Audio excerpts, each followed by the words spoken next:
Welcome to the WordPress Photography Podcast, the podcast for photographers who want to learn how to get the most out of WordPress to grow their photography business. You don't need to be a geek to understand WordPress. Settle back and listen as we show you how. Now, here's your host, Scott Wyden-Kivowitz. Hi, this is Scott Wyden-Kivowitz with another episode of Snap. In this episode, I want to talk to you about opt-ins, and specifically something that Google has changed on as a ranking factor, as a SEO factor, and that is opt-ins on mobile specifically. So really, this will hurt or help your mobile SEO, but really all SEO is connected, so it'll hurt or help your entire site. So basically what has happened is Google has announced in August 2016, they announced that as of January 2017, if your opt-in on your website, a pop-up that asks for an email address, is a distraction from the user experience on mobile, that it will actually hurt your rankings. So here's what to do. If you're listening to the podcast, then please check out the show notes for links to what I'm just showing in the video. But if you're watching the video, then pay attention. You can see here that on the Google announcement, they show what is bad, what is a intrusive pop-up. And if you scroll down further, it shows you what is okay for a pop-up. And what I'm going to show you is actually the third one, which is a banner, what they're calling a banner. And there's a lot of different opt-in software and plugins that can do these.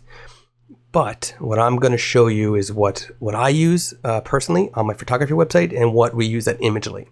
And so whether you're using Bloom or Thrive or whatever, any of them, make sure that they do this, because as of January 2017, it's going to be a factor in your ranking. So I use Optin Monster, which is a software as a service. It's a paid service that is also a WordPress plugin. And Optin Monster has, yes, they have what Google's calling a banner, but Optin Monster calls it a floating bar. And what Optin Monster offers you is targeting mobile devices and non-mobile devices specifically. Right? So I'm showing you the documentation right now on the screen. If you're listening, again, check out the show notes for more. Now, here is the live example of my own Optin Monster campaign for a phone. So you can see here I'm in the display rules, and if I scroll down, who should see this campaign? I have it checked and active for visitors on a specific device, and it's on for a phone, and I can actually switch that to any device. And this is what the opt-in would look like. A little banner at the bottom of any blog posts.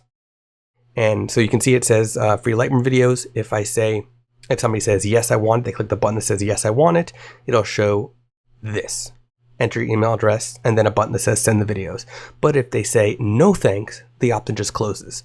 That is a more friendly experience. It's small, does not distract from the user experience when they're viewing your content, and Google likes it. So consider that whatever software you use, just consider doing mobile-specific opt-ins that are less intrusive, because Google will prefer it. Again, if you're listening, check out the show notes or watch the video to see more on this.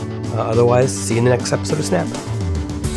You've been listening to the WordPress Photography Podcast. To listen to other episodes and to subscribe to the podcast via iTunes, Stitcher, Google Play, and more, please visit imagely.com/podcast.